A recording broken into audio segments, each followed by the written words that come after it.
Hello, welcome to NCERT zone. Uttarakhand special से चार धाम यात्रा को कवर कर रहे हैं हम। इससे पहले हमने चार धाम यात्रा में क्या क्या बातें की थी। हमने बात की थी कि चार धाम यात्रा उत्तराखंड वाला जब आप करते हैं तो सबसे पहले आप यमुनोत्री विजिट करते हैं, फिर गंगोत्री विजिट करते हैं, और इस दौरान बहुत सारे टेम्पल्स से होकर के, बहुत सारे लेक्स से होकर के आपको गुजरना पड़ता है। तो अलग अलग साइट्स के बारे में भी हमने डिस्कस किया था।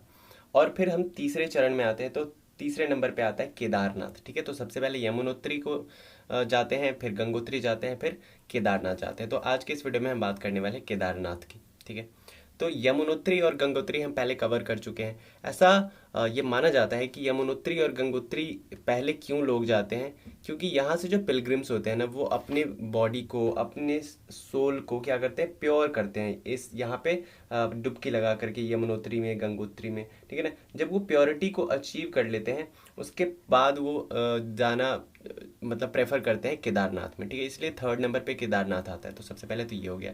तो यमुनोत्री और गंगोत्री में क्या होता है, पिलग्रिम्स क्लींस होते हैं, अपने बॉडी को क्लींस करते हैं और सोल को क्लींस करते हैं। ठीक है, ऐसा माना जाता है कि, और ऐसा माना जाता है और ऐसा किया भी जाता है कि जब आप गंगोत्री में डुबकी लगाते हैं ना, तो वहां से गंगा का वाटर लेकर के आप कहाँ पे जाते हैं, केदारनाथ में जाते हैं, और उस गंगा के पानी से लॉर्ड शिवा की पूजा अर्चना करते हैं। ये कस्टमरी है, ये मान्यता है, और ऐसा किया जाना चाहिए। ठीक है, तो गंगोत्री जब भी आप जाए वहां से आप पानी लेकर के जाते हैं, कहाँ पे, केदारनाथ में। केदारनाथ को सीट ऑफ लॉर्ड शिवा कहा जाता है। सीट ऑफ लॉर्ड शिवा का क्या मतलब है, यहाँ पे लॉर्ड शिवा का स्थान है केदारनाथ में। It is one of the 12 jyotirlingas of lord Shiva. जो केदारनाथ है ना, जो 12 ज्योतिर्लिंग्स हैं भगवान शिव के, उसमें से एक है केदारनाथ। अगर हम बात करें इसकी ऊंचाई की, तो केदारनाथ 3,584 यानी कि 3,584 मीटर के एल्टीट्यूड पे बसा हुआ है, और जो मंदाकिनी रिवर है ना, उसके हेड पे ये बसा हुआ है। यही वो प्लेस है जहाँ पे आदि गुरु शंकराचार्य ने लॉर्ड शिवा को इंश्राइन किया था, यानी पे यहाँ पे लॉर्ड शिवा का मंदिर उन्होंने बनाना प्रेफर किया था। आदि गुरु शंकराचार्य ने, आपको पता होना चाहिए, आदि गुरु शंकराचार्य वो इंसान है जिन्होंने क्या किया था, जिन्होंने चार धाम की जो यात्रा आप करते हैं, चार धाम को स्टैब्लिश किया था इंडिया में। क्योंकि अशोका के टाइम पे बुद्धिज्म काफ़ी प्रोपेगेट हुआ था, तो हिंदुइज्म कहीं ना कहीं पीछे रह गया था। तो इसे आगे लाने के लिए, हिंदुइज्म को वापस से इसके यूथ में पहुंचाने के लिए आदि गुरु शंकराचार्य ने चार धाम की स्थापना की थी। तो इन्होंने केदारनाथ में लॉर्ड शिवा को स्थापित किया था। अगर हम बात करें, लॉर्ड शिवा ने जहाँ पे पांडवों को एब्जॉल्व किया, क्या किससे एब्जॉल्व किया, जो देखिए, पांडवाज जब युद्ध हुआ महाभारत का, तो पांडवों ने जो कौरवाज थे, इनके कजिन ब्रदर्स थे, उनकी हत्या की, करना पड़ा, क्योंकि युद्ध में हत्या करना पड़ता है। तो कुरुक्षेत्र में इनकी हत्या की। तो कहीं ना कहीं वो इनके ब्रदर थे, तो उनको लगता था कि ये पाप उन्होंने किया है। तो अपने पाप को धोने के लिए लॉर्ड शिवा से उन्होंने बहुत प्रार्थना की, बहुत मेडिटेशन किया, बहुत तपस्या की। उसके बाद लॉर्ड शिवा ने उनको एब्जॉल्व किया था, उनके पापों से उनको छुटकारा दिलाया था इसी जगह पे। ठीक है, और जो केदारनाथ टेम्पल है ना, इसका जिक्र, इसका मेंशन आपको महाभारत में देखने को मिलता है।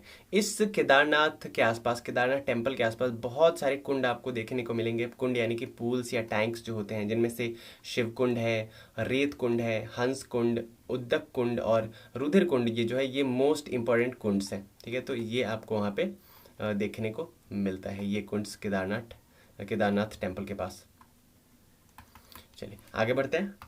केदारनाथ से थोड़ा सा अगर आप आगे जाएंगे तो आपको एक टेम्पल मिलेगा, भैरवनाथ टेम्पल। ठीक है, जिसकी पूजा की जाती है। भैरवनाथ टेम्पल की जब भी ओपनिंग होती है या क्लोजिंग होती है ना केदारनाथ टेम्पल की, तो उससे पहले भैरवनाथ टेम्पल में पूजा अर्चना की जाती है। क्यों ऐसा किया जाता है, तो ऐसा माना जाता है कि जब केदारनाथ बंद रहता है ना सर्दियों के टाइम में, तो भैरवनाथ जो है ये इस भूमि की रक्षा करते हैं, इसलिए भैरवनाथ टेम्पल यहाँ पे बनाया गया है और भैरवनाथ की पूजा अर्चना की जाती है हर एक ओपनिंग और क्लोजिंग ऑफ केदारनाथ टेम्पल के टाइम पे। ठीक है, अगर बियॉन्ड द टेम्पल कहा जाता है, माना जाता है कि इस टेम्पल से थोड़ा सा दूर क्या है, हाईवे टू हेवन है, यानी कि स्वर्ग में जाने का रास्ता है, जिसे महापंथ कहते हैं। अब ये जिक्र कैसे आया भाई, महापंथ का ये चर्चा में कैसे आया।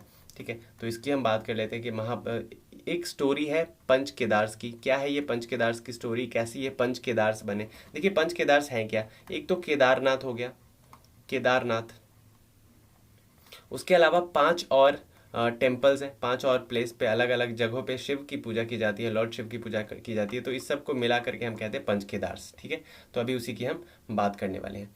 देखिए स्टोरी क्या है। अ, जब पांडवों ने अपने ब्रदर्स यानी कि कौरवों की हत्या कर दी, कुरुक्षेत्र के युद्ध में उनको मार डाला, तो पांडवों को क्या हुआ कि उनको पाप से छुटकारा पाने के लिए लॉर्ड शिव की पूजा अर्चना करनी ज़रूरी थी। लॉर्ड शिवा को खुश करना ज़रूरी था। ठीक है, ताकि उन्हें अपने पापों से छुटकारा मिल सके अपने चचेरे भाइयों को मारने के कारण। तो लॉर्ड शिवा तब तैयार नहीं थे, अनविलिंग थे कि मैं इससे दर्शन नहीं दूंगा। पांडवों को वो दर्शन ही नहीं दे रहे थे और पांडव पूरे प्रयास में थे। तो पांडव ऐसा तपस्या करने की खोज में और लॉर्ड शिवा की खोज में निकल गए और वो काशी पहुंच गए। काशी जिसे बनारस कहा जाता है, ठीक है, काशी। तो काशी में ओरिजिनली भगवान रहा करते हैं, ऐसा बोला भी जाता है। काशी बनारस में थे। तो पांडव जब काशी पहुंचे तो भगवान शिव वहां से वो निकल गए। वहां से निकल के कहाँ चले गए, ताकि पांडव उन्हें परेशान न कर सके, वो काशी से निकल करके गुप्त काशी में चले गए। और गुप्त काशी इसीलिए इसका नाम पड़ा, उत्तराखंड में गुप्त काशी है। तो भगवान बनारस यानी कि काशी से निकल के गुप्त काशी में जाके चले गए ताकि पांडव उन्हें ढूंढ न पाए। लेकिन इवेंचुअली पांडवास जो है उन्होंने भगवान शिव को क्या कर लिया, डिटेक्ट कर लिया, उन्हें खोज निकाला। ठीक है, तो जब वहां पे भी गुप्त काशी में भी खोज निकाला तो भगवान शिव ने क्या किया, अपने आप का ना रूप धारण कर लिया, एक बुल के भेष में अपने आप को बदल लिया। बुल है ना, बुल के भेष में अपने आप को बदल लिया। और उसके बाद बुल के भेष में बदल के इधर उधर विचरण करने लगे गुप्त काशी में ही। लेकिन स्टिल पांडवाज ने क्या किया, उन्हें रिकॉग्नाइज कर लिया, उन्हें पहचान लिया। तो उन्होंने क्या किया, बुल के रूप में ही वो धरती के अंदर चले गए, है ना, बीनीथ द अर्थ वो चले गए। और जब वो अंदर चले गए तो बुल का जो आकृति होती है, तो बुल का एक ऐसा कुंवर जैसा होता है ना, अगर आपने बुल को देखा हो तो एक इस तरीके के कुंवर जैसा एक इस तरीके की आकृति होती है उसके ऊपर। तो पूरा शरीर तो उनका धरती के अंदर चला गया, लेकिन ये कुंवर दिख रहा था फिर भी। तो क्या हुआ, इस कुंवर से ही पांडवास ने उन्हें पहचान लिया, अब फिर से उन्हें मतलब रिकॉग्नाइज कर लिया। तो इतना तपस्या करने के बाद, इतना प्रयास करने के कारण भगवान शिव क्या हुए, खुश हो गए पांडवों पे। और उन्होंने क्या किया, उनको दर्शन दिया, साथ ही साथ उन्हें उनके पापों से मुक्त कर दिया। और उसके अलावा इन्होंने उन्हें मौका दिया कि भाई तुम 5-4 और अलग अलग जगहों पे मेरी पूजा कर सकते हो। तो पांडवों ने क्या किया, 4 अलग अलग और जगहों पे इनकी पूजा की। एक तो केदारनाथ में इनकी पूजा की, है ना, केदारनाथ में पूजा की। केदारनाथ में जो पूजा की ना, ये इसी हम्प की पूजा की। बुल की ये जो हम्प है ना, कुंवर जिसको कहते हैं, इस हम्प की पूजा केदारनाथ में की। ठीक है, उसके अलावा अदर प्लेसेस पे क्या किसकी किसकी पूजा की, तो हम्प की पूजा केदारनाथ में हुई। नेवल की पूजा माध महेश्वर में हुई। माधा महेश्वर यानी कि नेवल मतलब क्या होता है, जो नाभि जिसको हिंदी में कहते हैं, नाभि की पूजा माधा महेश्वर में की गई। आर्म्स की पूजा की गई तुंगनाथ में। फेस, भगवान शिव के फेस की पूजा की जाती है रुद्रनाथ में। और मैटेड हेयर जो उनका है, मतलब उनका जो जटाएं हैं, उनकी पूजा की गई कल्पेश्वर में। तो ये 5 प्लेस मिलकर के, केदारनाथ, माधमहेश्वर, तुंगनाथ, रुद्रनाथ और कल्पेश्वर, ये 5 मिलकर के बनाते हैं क्या, पंच केदार्स। ठीक है, पंच केदार्स। तो अब इस तरीके की अब आप समझ में आएगा आप लोगों को कि पंच केदार क्या होते हैं। ठीक है, और इस तरीके से ये जो स्वर्ग का रास्ता है ना, इस तरीके से मिला किनको, पांडवों को। ठीक, इतना समझ में आया। अब आगे बढ़ेंगे और आगे बढ़ के बात करते हैं केदारनाथ टेम्पल की। ये तो हो गई केदारनाथ की बात, प्लेस की बात, क्या क्या इसका सिग्निफिकेंस है। अब बात करते हैं केदारनाथ टेम्पल की। तो ये 2 तरीके के टेम्पल्स थे। एक तो एंशियंट टेम्पल था जो पुराना था। पुराना वाला किन्होंने बनवाया था, तो पांडवास ने बनाया था। ठीक है, जो कि एडजेसेंट है किसके, नए वाले मंदिर से, जिसकी जो अभी आप जाएंगे ना, तो जो टेम्पल आपको देखने को मिलेगा, ये 8th सेंचुरी में बनवाया गया था। किसके द्वारा, आदि गुरु शंकराचार्य के द्वारा बनाया गया था, जो प्रेजेंट टेम्पल है। और इसी के बिल्कुल एडजेसेंट एक और टेम्पल है जो पुराना टेम्पल है, इसको पांडवों ने बनाया था। ठीक है, ये जो नया वाला टेम्पल है, इसके इनर वॉल पे क्या है, अलग अलग आकृतियां हैं, अलग अलग फिगर्स हैं। ठीक है, माइथोलॉजिकल फिगर्स हैं, तो ये आपको देखने को मिलेंगे। आउटसाइड जो टेम्पल है ना, आपको एक नंदी बुल देखने को मिलेगा, नंदी सांड देखने को मिलेंगे वहां पे, जो एज अ गार्ड वहां पे उनको रखा गया है कि नंदी रक्षा करेंगे इस टेम्पल की। गर्भगृह, इस टेम्पल का गर्भगृह है, जो लोकेशन है आइडल का, यहाँ यानी कि यहाँ गर्भगृह में मूर्ति रखी गई है। मंडप है मंदिर के अंदर, जहाँ पे असेंबली ऑफ पिलग्रिम्स रहती है, मतलब जो पिलग्रिम्स घूमने जाते हैं वहाँ पे वो इकट्ठा होते हैं। मॉर्निंग पूजा और इवनिंग पूजा 2 टाइम यहाँ पे पूजा होती है। मॉर्निंग पूजा होती है जिसको निर्वाणा दर्शन कहते हैं। शाम में जो पूजा होती है उसको श्रृंगार दर्शन कहते हैं। ठीक है, ओपनिंग अब कैसे होती है भाई, तो महाशिवरात्रि के दिन जनरली ये ओपनिंग होती है, जो कि मार्च अप्रैल के महीने में जनरली आता है ये महाशिवरात्रि। और जो ऊखी मठ है ना टेम्पल, वहाँ के पुजारी ही इसकी ओपनिंग के दौरान पूजा पाठ रिचुअल्स वगैरह करते हैं, ठीक है। और जब केदारनाथ टेम्पल खुल रहा होता है उसके 3-4 दिन बाद बद्रीनाथ टेम्पल ओपन होता है, यानी कि बद्रीनाथ टेम्पल के ओपन होने से 3-4 दिन पहले केदारनाथ टेम्पल को ओपन किया जाता है, ठीक है। आगे बढ़ते हैं। तो ये तो रही केदारनाथ टेम्पल की बात। अब बात करते हैं शंकराचार्य समाधि की बात। तो शंकराचार्य की जो समाधि है ना, वो केदारनाथ टेम्पल के बैक में है, पीछे है केदारनाथ टेम्पल के। आदि गुरु शंकराचार्य ने 4 धाम बनाए थे, चारों इंडिया के चारों कोनों में। क्यों बनाया था? हिंदुइज्म को रिवाइव करने के लिए। अशोक के टाइम पे काफ़ी ज़्यादा प्रोपेगेट उन्होंने किया था बुद्धिज़्म को, जिसकी वजह से हिंदुइज्म कहीं ना कहीं थोड़ा बहुत पीछे हो गया था। तो हिंदुइज्म को रिवाइव करने के लिए इंडिया के चारों कोनों में 4 धाम की स्थापना की थी शंकराचार्य, आदिगुरु शंकराचार्य ने। उसके बाद उन्होंने काफ़ी अर्ली एज में, क्या हुआ था, 32 साल के एज में ही ये चारों धाम को स्थापित करने के बाद उन्होंने समाधि ले ली थी। तो उन्हीं के नाम पे है ये शंकराचार्य समाधि। उसके बाद एक गांधी सरोवर कोरेबारी लेक या कोरेबारी लेक आई गेस, ठीक है। तो गांधी सरोवर कोरेबारी लेक्स आपको देखने को मिलता है। एक छोटा सा लेक है, लेस देन 1 किलोमीटर है फ्रॉम टेम्पल से, मतलब इस मंदिर से केदारनाथ टेम्पल से लगभग 1 किलोमीटर से भी कम दूरी पर ये आपको लेक देखने को मिलेगा। और ऐसा मान्यता है कि जो युधिष्ठिर थे, पांडवों में सबसे बड़े भाई थे, इसी सरोवर, इसी लेक से होकर के कहाँ पे वो गए थे?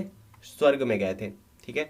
इस लेक में क्योंकि पानी इसका काफ़ी क्रिस्टल क्लियर होता है, तो आपको जो आइस फ्लोट करता है ना, वो काफ़ी अच्छा सीनरी क्रिएट करता है।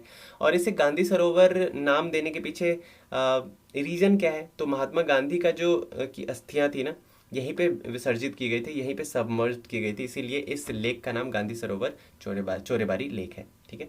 आगे बढ़ते हैं। नेक्स्ट है, आपको देखने को यहाँ पे मिलेगा वासुकी ताल। 6 किलोमीटर दूर है ये केदारनाथ से। और यहाँ पे जो चौखंबा पीक्स है ना, इसका एक्सीलेंट व्यू आपको देखने को मिलता है वासुकी ताल से, ठीक। फिर और क्या क्या प्लेस आप यहाँ पे विजिट कर सकते हैं, जैसे गौरीकुंड हो गया। गौरीकुंड जो है लास्ट मोटर हेड है, यानी कि अगर आप गाड़ी से जाते हैं तो लास्ट यहाँ तक जा सकते हैं, गौरीकुंड तक। 5 किलोमीटर, ये सोनप्रयाग से 5 किलोमीटर थोड़ा और आगे है गौरीकुंड, ठीक है। गौरीकुंड नाम रखने के पीछे रीजन क्या है? तो गॉडेस पार्वती, जिनका नाम गौरी भी है, इन्होंने यहाँ पे मेडिटेट किया था, यहाँ पे तपस्या की थी भगवान शंकर को खुश करने के लिए। जिसके बाद भगवान शंकर खुश हो गए थे और उन्होंने अप्रूव कर दिया था कि हाँ, मैं आपसे विवाह करूँगा।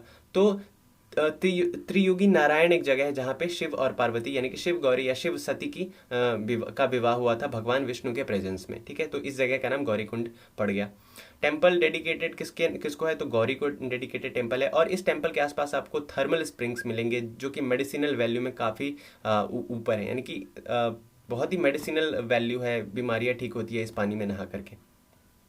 नेक्स्ट है सोनप्रयाग। सोनप्रयाग आपको कहाँ पे देखने को मिलता है? ये मंदाकिनी और सोन गंगा के कॉन्फ्लुएंस पे सोनप्रयाग आपको देखने को मिलता है। मंदाकिनी जो कि फ्लो होती आती है केदारनाथ से, और सोन गंगा कहाँ से आती है भाई? वासुकी लेक से सोन गंगा आती है। तो ये दोनों जहाँ पे मिलती है, इसी के संगम पे आपको सोनप्रयाग देखने को मिलता है। और फिर क्या क्या प्लेस आप देख सकते हैं? गुप्त काशी यहाँ पे देखते हैं। लॉर्ड शिवा यहाँ छुपे थे, हाइड हुए थे, किससे? पांडवों से, ताकि उनको दर्शन ना देना पड़े, है ना। काशी से फ्ली होकर के यहाँ पे छुपे थे वो। उसके अलावा यहाँ पे लॉर्ड विश्वनाथ टेम्पल मिलता है, जिस तरीके से बनारस के काशी में लॉर्ड विश्वनाथ का टेम्पल है, तो गुप्त काशी में भी है। अर्धनारीश्वर की मूर्ति जो है यहाँ पे घूमने योग्य है गुप्त काशी में। जब भी आप जाए तो अर्धनारीश्वर की मूर्ति जरूर देखें। उसके बाद है अगस्त मुनि। हमें पता है कि अगस्त एक मुनि थे जिन्होंने मेडिटेट किया था इस प्लेस पे, है ना। और उन्हीं के नाम पे ये अगस्त मुनि प्लेस का नाम पड़ गया। आइडियल प्लेस है ये रिलैक्सेशन के लिए और फिशिंग के लिए। यहाँ पे आप आकर के रिलैक्स हो सकते हैं, फिशिंग कर सकते हैं, मेडिटेट कर सकते हैं। उसके बाद एक और प्लेस आता है भाई इस रास्ते में, इस ट्रैक में, ऊखी मठ। इसे winter seat of Lord Kedarnath कहा जाता है। देखिए, सीट ऑफ लॉर्ड शिवा किसे कहा जाता है? केदारनाथ को। तो विंटर सीट किसे कहा जाता है? केदारनाथ, ये इसको ऊखी मठ को। यानी कि विंटर में जब वो केदारनाथ बंद रहता है ना, केदारनाथ टेम्पल, तो ऊखी मठ में पूजा अर्चना की जाती है भगवान केदारनाथ की या भगवान शिव की, ठीक है। During winter, worship during winter, है ना, अभी मैंने बताया। और इसके आसपास और क्या क्या टेम्पल्स आप देखने को मिलता है आपको ऊखी मठ के आसपास? उषा, यहाँ पे उषा होगा, उषा एंड अनिरुद्ध का टेम्पल देखने को मिलता है, जो कि लॉर्ड कृष्ण के पुत्र थे। उसके अलावा शिव टेम्पल मिलता है, पार्वती टेम्पल मिलता है। यहाँ पे आप विजिट कर सकते हैं इन टेम्पल्स को भी, अगर आप ऊखी मठ के आसपास जाते हैं तो। उसके अलावा काली मठ क्लोज टू ऊखीमठ है, काफ़ी नज़दीक है ऊखीमठ से। वन ऑफ द सिद्ध पीठ्स है, सिद्ध पीठों में से एक है ये। और यहाँ पे गॉडेस काली की काली का क्या है, टेम्पल है। उसके अलावा और भी टेम्पल्स हैं यहाँ पे, जैसे विष्णु का टेम्पल है, लॉर्ड शिवा का टेम्पल है, लॉर्ड गौरी का temple, I mean goddess Gauri का टेम्पल है। तो ये सब भी आप अगर काली मठ के आसपास है तो घूम सकते हैं। और क्या क्या भाई जगह हैं घूमने के लिए इस ट्रैकिंग के दौरान, तो चोपटा करके एक जगह है, 27 किलोमीटर दूर है ऊखीमठ से। और यहाँ पे अगर आप जाते हैं तो वाइल्ड फॉरेस्ट इतना अमेजिंग सीनरी क्रिएट करता है ना कि आपको मज़ा ही आ जाता है। और क्या प्लेस है, तो भाई त्रियोगी नारायण, जो कि अभी हमने बात की। गौरीकुंड में क्या हुआ था, गौरीकुंड में भगवान कह रहा हूँ, गॉडेस गौरी ने तपस्या की थी, भगवान खुश हुए थे, फिर उनका विवाह हुआ था, यहीं पे हुआ था लॉर्ड शिव और सती का विवाह। और त्रियुगी नारायण में हुआ था। और यहाँ पे एक फायर जलती आ रही है और ये कभी नहीं बुझती, ऐसा माना जाता है कि ये इटर्नल फायर है। इसी फायर के आसपास फेरे लिए थे भगवान शिव ने और गौरी माता ने, तो ये कभी बुझा नहीं आज तक। तो पंच केदार फिर से एक बार आ गया। पंच केदार क्या है, हमने अभी बात की कि 5 अलग अलग जगहों पे 5 अलग अलग अंगों की पूजा की जाती है, सब मिलाकर के पंच केदार बनाते हैं। जैसे रुद्रनाथ, यहाँ पे भगवान शिव की फेस की पूजा की जाती है। और ये जो टेम्पल है घिरा हुआ है सूर्य कुंड से, चंद्र कुंड से, तारा कुंड से, मानस कुंड से, है ना। अनुसुईया देवी टेम्पल आपने सुना होगा, अनुसुईया देवी टेम्पल यहाँ से थोड़ा और आगे आप ट्रैक करके जाते हो ना, लगभग 3 किलोमीटर दूर रुद्रनाथ से, तो आपको अनुसुईया देवी टेम्पल देखने को मिलता है। उसके बाद है कल्पेश्वर। कल्पेश्वर मैटेड हेयर यहाँ पे वर्शिप की जाती है ना, भगवान शिव की मैटेड हेयर। तुंगनाथ में भाई क्या वर्शिप किया जाता है, भगवान शिव के आर्म्स को, भुजाओं की पूजा की जाती है। और ये जो तुंगनाथ है ये हाईएस्ट शिवा श्राइन है अमंग द पंच केदार, सबसे ऊंचाई पे बना हुआ श्राइन है। उसके अलावा मंड महेश्वर की बात करें तो यहाँ पे क्या होता है कि भगवान की जो नेवल है ना, भगवान शिव का नेवल है वो डिसअपियर हो गया था, उसके बाद रीअपियर यहाँ पे हुआ। नेवल यानी कि नाभि, यहाँ पे नाभि की पूजा की जाती है। और ये जो मंड महेश्वर है ये लोकेटेड है at the base of Chaukhamba peak. तो ये हमने बात आज करी केदारनाथ की, केदारनाथ टेम्पल की, उसके आसपास जो भी प्लेसेस हैं उन सब की हमने बात करी है। उम्मीद करता हूँ वीडियो पसंद आया है। पसंद आया होगा तो लाइक करेंगे, कमेंट करके बताएंगे, शेयर करेंगे दोस्तों के साथ। और आपको कोई भी स्टेट स्पेशल चाहिए तो हमारे चैनल पे अवेलेबल है, चाहे वो बिहार स्पेशल हो, चाहे यूके स्पेशल हो, चाहे यूपी स्पेशल हो, चाहे झारखंड स्पेशल हो। तो सभी का प्राइस आपको 500 ईच कोर्स आपको पड़ रहा है। तो आपको जो भी कोर्स चाहिए आप इन नंबर्स पे कॉल या मैसेज कर सकते हैं, 9598875847। एक तो ये नंबर है, उसके अलावा 9582062485, इन दोनों नंबर्स पे आप हमें कांटेक्ट कर सकते हैं। साथ ही साथ टेलीग्राम ग्रुप और व्हाट्सएप ग्रुप के साथ जुड़ना है तो आप हमें बेशक टेलीग्राम और व्हाट्सएप का लिंक दिया हुआ डिस्क्रिप्शन में जा करके हमें हमारे साथ जुड़ जाइए। हमारे फेसबुक पेज का लिंक और इंस्टाग्राम पेज का लिंक दोनों आपका डिस्क्रिप्शन में है, वहाँ पे जाके हमें फॉलो एंड लाइक कर लीजिए। हमारी वेबसाइट है prepnagari.com, prepnagari.com। यहाँ पे जाके हमें विजिट करिए। मिलते हैं नेक्स्ट वीडियो में, till then bye bye and take care.